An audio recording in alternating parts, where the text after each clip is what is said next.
All right, now we're recorded. It is 11:45 p.m. June 4th, so still counts as day 4. Still counts. So this is Sex is what was that? sex is scary. Sex is scary, Nick. It is. So, so we watched Dracula again. We watched Dracula again for the fourth time. Man, Dracula just 4 times in a row. We can't keep getting away with it. It's only. But yeah, this is the fourth time we watched Dracula, and this is not going to be the last time we watch Dracula this month. Like, oh no, tomorrow we got because Saturday is Dracula Dead and Loving It. Yeah, tomorrow we could take a little break between Draculas. But yeah, so we watched we just finished watching Nosferatu, the 2024 remake by Mr. Robert Eggers. And yeah, sex is in fact a horrifying idea, gotta say. But yeah, so we talked about Nosferatu, the original, last night, and then now this is the remake. And yeah, it's good. This is how you make a film where the bad guy is an incel. Thank you, SGD. Very cool. What were you gonna say, Donut? I was just gonna say, it's a film filled with subtext, and all of it is scary. Not all of it is scary. I mean, part of it is a little scary, especially the sex part. Well, I said all of it is scary. Oh, all of it is scary, especially the sex part. Yes. There's a lot of sex. There's a lot of sex stuff going on here. So, because I mean, to be fair, right? Because was it like Dracula, like vampires? Kind of, at least like with Dracula, there was definitely there was always like the undertone of like sexual in nature, but not the good kind, the non-consensual kind, the graping kind. Always, vampires have always kind of I've always just been on various spectrums of sexuality. They touch upon taboo and seduction, and also just violation and grape. And grape. They are beings who, more than any other monster, they tempt us, like the devil, against our basic urges. Yeah, and that's essentially the citing incident to this film. Is that in this Mary, right? I always forget, because it's Nosferatu has different names. Was it? It was I think it was Helen. Ellen. Yeah, Ellen. Ellen. Yeah. This remake does set itself apart, where Ellen herself, is the one to bring Nosferatu. When of course this film does this film is still very faithful to the original 1920s film, and to an extent Dracula. Because a lot of Nosferatu is just Dracula with some details changed around. Uh, but so it does deal with the idea of like uh the main antagonist is trying to escape because he knows that like if he stays any longer he will be killed, and he is trying to reach the ironically the salvation of one of the largest cities of civilization. uh but here isn't like for a lot of, for several of the social issues that Stoker brings up in his book, I guess, by virtue, F.W. Murrow Mm. kind of uses with Nosferatu. That's not a big thing in this version, Mm. as so much it is, as much as this version kind of focuses on the like the lust versus love. Mm. It because Ellen at a very younger age she wished for an angel in any form to come and save her, which you can kind of see that as sort of a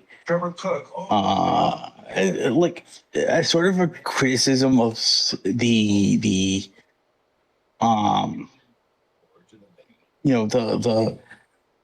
the strict, very like case view of what was then considered a very modern time. Mm. But like it's not, of course it's not in your face, but it's something you could grasp from there. And of course, like her prayers have been intercepted by a dark specter, and that dark specter is very very like a very very like Disgusting. disgusting incel. Right, Mr. Eggers here, with his need for all of his movies, or at least most of the movies he's been well, no, actually, all of his movies worked on to have like an accuracy to like the historical period is taking place in. He's truly has shown us, man. Romanian sickly old aristocrats who make deals with the devil to stay alive even as a corpse. It's really, I don't know. I think we should avoid those guys at all costs. Just saying. I think we should do something about Romania We should do something about Romania. for the good of mankind. Like how Nosferatu is about, partly is about the plague. Mm-hmm. I believe that we like the good doctor should burn it. Mm. To get rid of the plague. Get rid of the plague. That is Romania. And their weird, Yes. their disgusting old, rotting, undead aristocrats. Thank you, Mr. Eggers. So Okay. very cool. Yeah, that's very cool. I do want to say one thing because because we did talk a lot about Nosferatu, and we're not gonna watch it during this marathon, but it's worth kind of bringing up Werner Herzog's version of Dracula. Well, his version of Nosferatu, which is kind of just Dracula, but he called it Nosferatu because like he uses the original names. Mm-hmm. There are things changed around, but I think he just likes the name Nosferatu more, so that's why he kind of used it more so than Dracula. Ah, I see. But like Werner Herzog, a very acclaimed, very fascinating man. Mm-hmm. He created a version of Nosferatu that, of course, in his own unique style, is a lot more. It's a lot more. The way the market is nowadays has a very interesting perspective to it, where in his version, Nosferatu is kind of portrayed as a more tragic figure.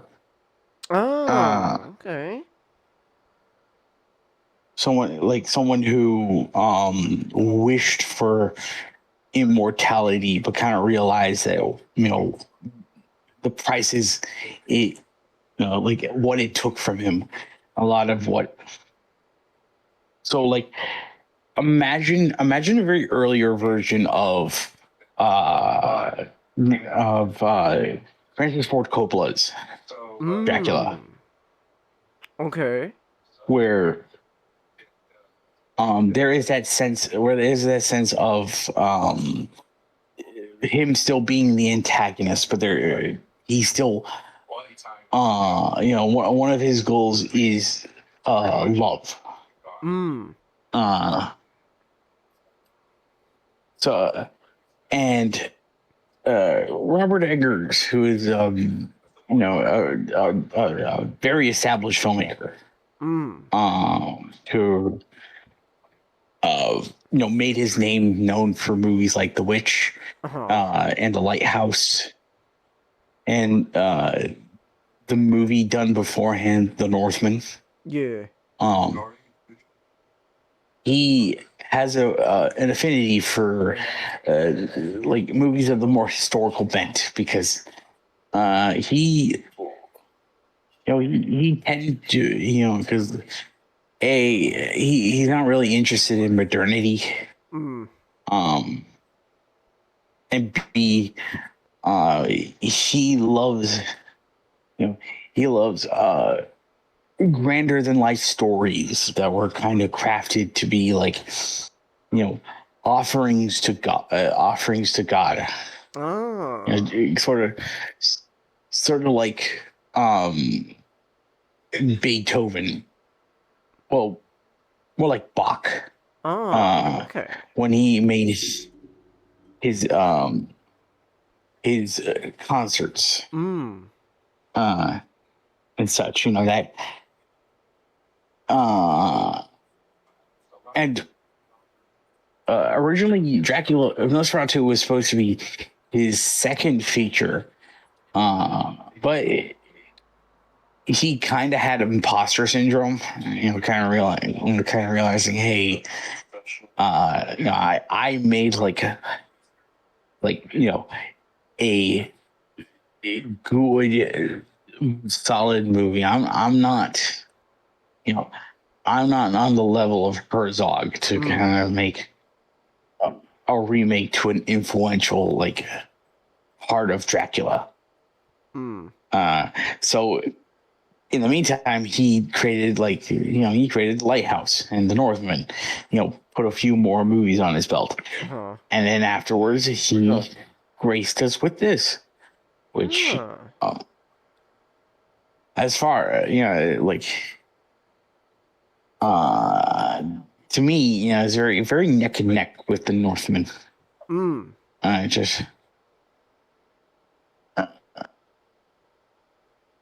Just in that sense of Eggers feels really comfortable enough where he's able to elevate his storytelling, because don't get me wrong, the Witch and The Lighthouse are really good movies. That benefit from his attention to detail and his theatrical flair. But they I think in a way they work very well in the realm of being standard horror films. Like the Witch is a story of tragedy, and it ends in a very kind of sad and haunting way. The Lighthouse is a story of madness that also ends in punishment. But then with the Northman, you kind of seen that, sort of that sense of here's a story of revenge that slowly kind of morphs into a story of protecting what you still have as love. And with Nosferatu, even though it is a story a lot about seduction and a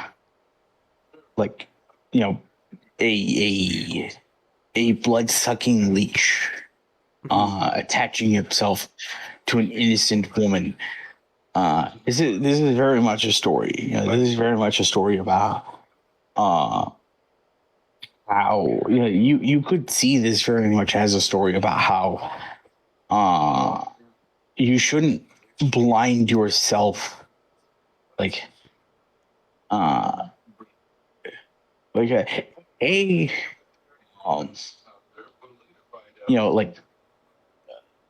love can't really exist without without need. The need, as much as the need is scary, it's a very end. Ellen still much preferred Thomas over Count Orlok. Count Orlok, despite being very animalistic and taboo and spicy, for lack of a better term, she desires that attraction that comes from true love, which is what Thomas provides to her. And the second thing that this movie kind of touches upon is just the aspect of not letting not just throwing away traditions and superstition for the sake of modernity, because you kind of, because that's a through line that happens. I think that's an aspect of Dracula and Nosferatu that this movie touches upon more than other adaptations, because of course Dracula is about anything. It could be, it's about how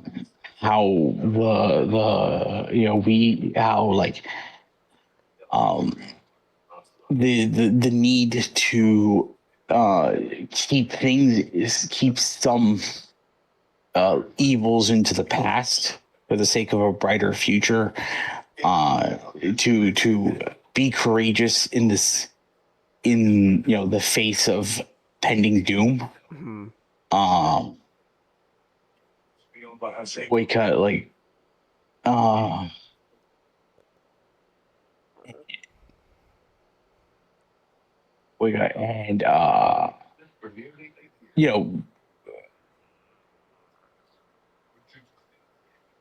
What my third point was, but essentially, one aspect of Dracula that Bram Stoker kind of uses to poke a little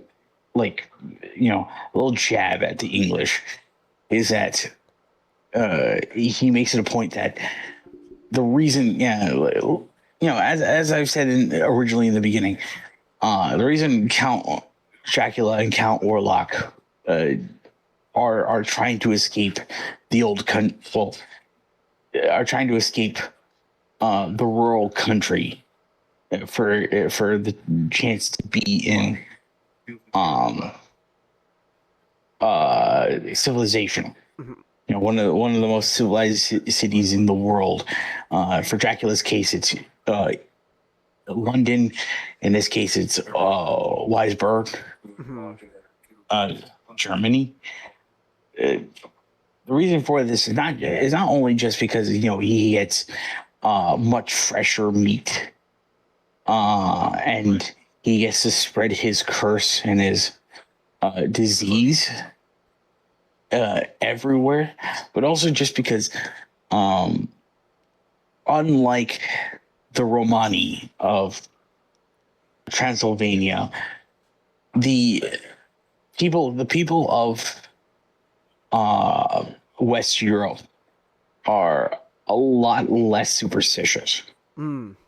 They're people who kind of been have they kind of live under this sense of an evolving city.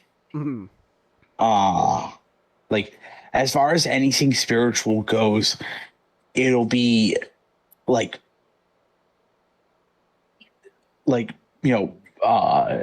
Christianity, and even then, like the Christianity of England was a lot less, as it was becoming a lot less involved in the population as it was before during under Catholicism. Because that's the problem with that's a singular problem with Protestantism is it's a very passive. It can be very passive when the moment doesn't call for it. But we're not talking about religion. We're talking about Dracula. But that is the only sense of spiritualism that comes from Western Europe. And there's no sense of, well, danger exists still in the world. You need to take the steps and enact rituals in order to snuff it out. No, because we believe that whatever dangers exist have been taken care of or don't exist. And so established in 1907. that is that is one aspect that Count Dracula and Count Orlok is preying upon. And that's one, especially with the character of dang, I forgot his name. Who you? Aaron Taylor Johnson. Oh, yeah. What was his name? Friedrich. Friedrich. Yeah. Exactly. He is he occupies a lot more of the rational kind of view of the men. Because he is a man of the here and now. He is a wealthy industrialist who has made a very great name for himself. So obviously he is more in tune with modernity than Thomas, and even more so than the Doctor, who becomes a very interesting, an interesting version of Helsing, Mm-hmm. because Van Helsing in Dracula, in the Dracula mythos, is portrayed as very, he is staunchly Christian, Mm. very Catholic man in his beliefs. Mm-hmm. But the Doctor here is also spiritual, but in a lot more of a pagan bent, Mm. where he's a lot more interested in demonology and the occult. Mm-hmm. Uh, Not in the sense of just going, like how some annoying versions of the Van Helsing they try to do without like spiritualism and Mm. and God. Here is not that he does not believe in the absence of God, but like he essentially believes that there's a lot more to the truth. There's a lot more truths to the ancient pagan beliefs than we give it credit for. And very small with us to say the largest manufacturer of rotary dies in the world. Yeah. Yeah. And uh, uh, yeah, like that's is really cool. What what Robert came up with with characters like von Franz and Friedrich, and like of course what also helps a lot with these characters also is just obviously like their actors are really doing a bang up job. They're I mean like I joke a lot about like like oh my gosh, it's Willem Dafoe's in a movie. Oh shit, I gotta watch it. Whoa, but like he does he's a great actor though, and everyone does a really good job of bringing the characters to life. Uh, Very mm. do want to mention a very breakout performance for Lily Rose Depp. Oh And 'cause yeah, yeah. She nailed it, man. Like she was great. Like she this was a next level performance from her in this movie, and eh, and damn, I gotta say, uh, who I I just gotta say just whoever's gonna I don't know whoever's with her in her life and all that. If she's got someone and in like a relationship or whatever, uh, I hope that sex isn't as scary as it was in this movie. My gosh, damn, sex. I just gotta say, is this movie is really one of those movies, man, where you watch it and you go, I'm not gonna lie, I feel really uncomfortable right now watching a sex scene. This is not hot. This is in fact very uncomfortable. I want out of here. Get me out. Get me off of this ride. um, was yeah, oh, but I guess like that's the point. But I guess that's the point, right? Because like again, like especially in here, the sexual subtext and undertones is very heavily noticeable, and so of course like the sex is gonna feel really uncomfortable. Ooh, uh, was it? And even like the scenes where like Orlok is doing his vampire thing, like sucking the blood out of people, like that's very clearly like presented, not in a very good way. You very much does feel like a subtext for graping. The he he grapes people he locks him up to the radiator and he grapes them.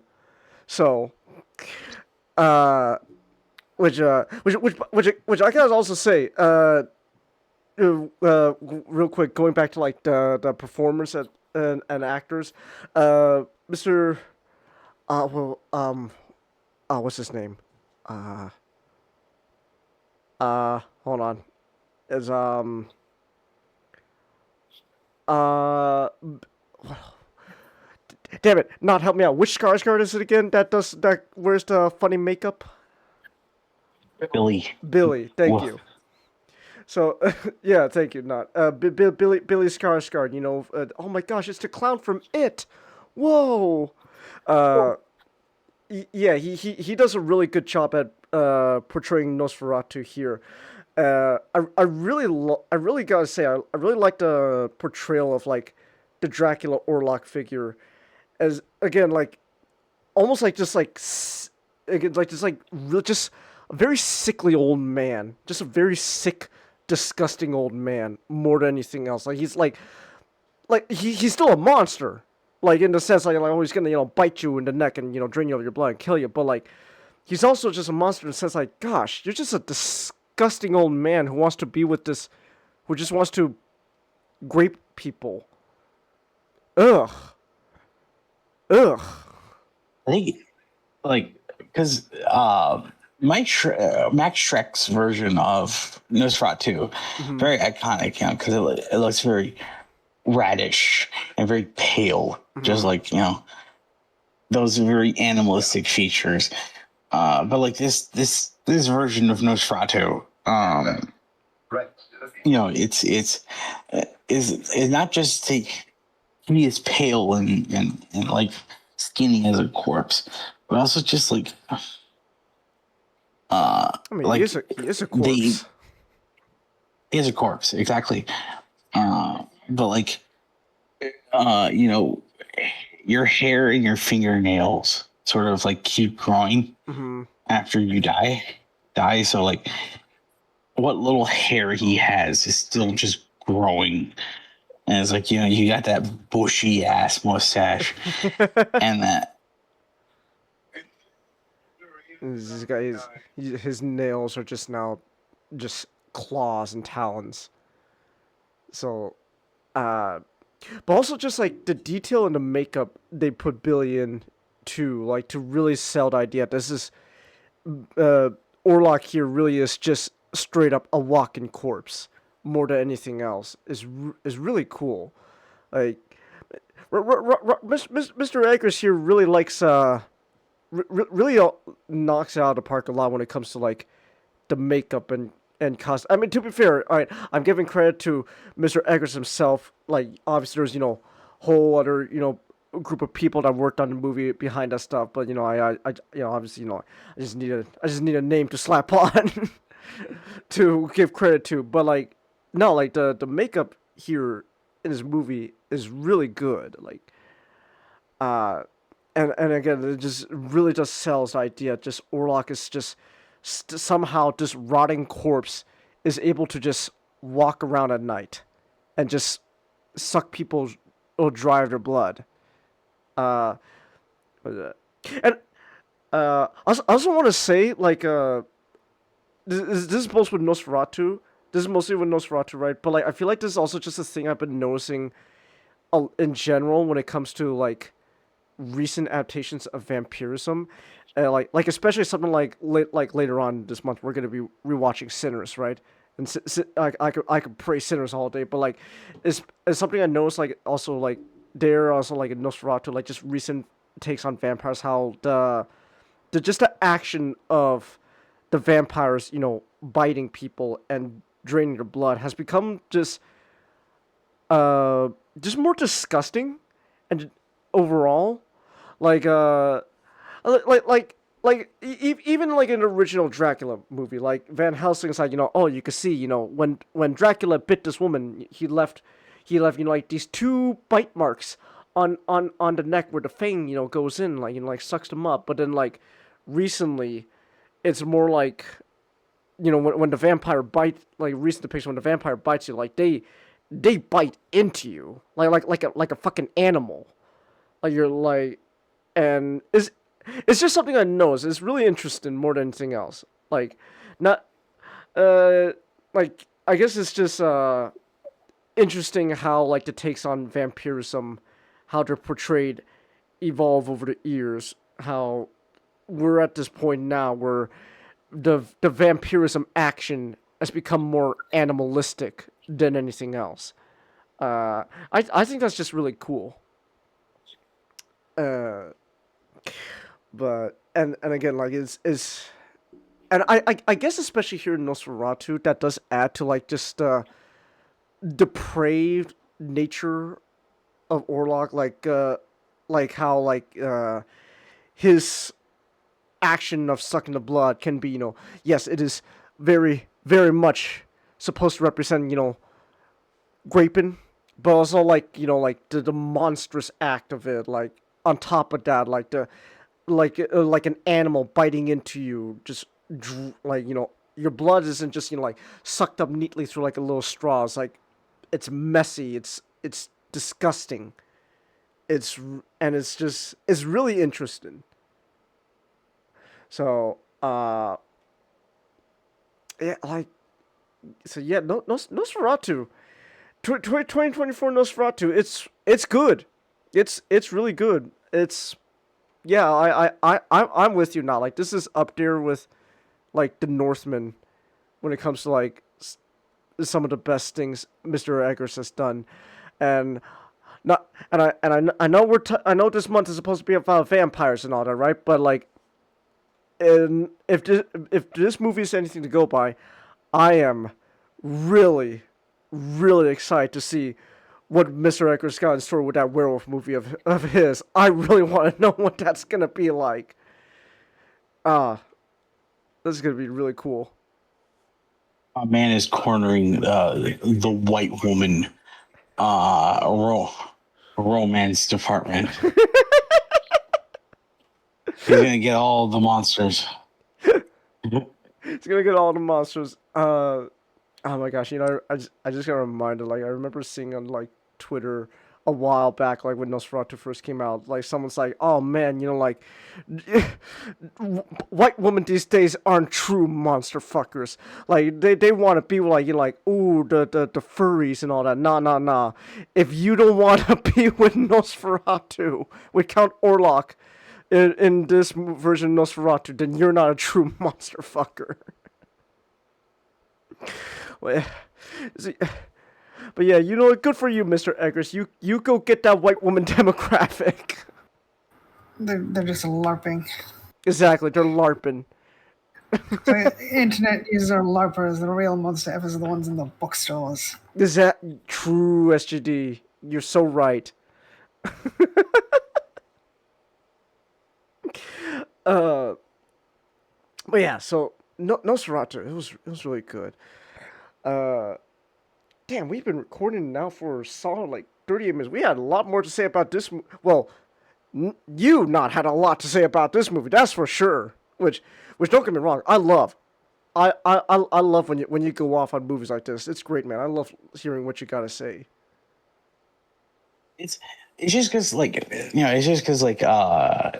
there's a lot more to chew on than something else is that's as artful and like influential as the original Nosferatu. But like the original Nosferatu, it's a retelling of Dracula, but with like very interesting differences that we later kind of built upon with the lore of vampires. It's like, like we have the thanks for Nosferatu for giving us vampires fearing the sunlight more than just being inconvenienced by them, and like a lot more of their magical powers, like the shadow and all that good stuff. But here with like Eggers's remake, And I know that somewhere down the line we will eventually. I'll eventually sit you guys down to watch the Herzog version. It's like here you really do get into the meat of like Dracula, and particular like the Nosferatu version, where this very much is a story about this very much like this very much is a story about facing off against a plague that's that seeks to covet that which you love. Yeah. Yes. That's really well put, man.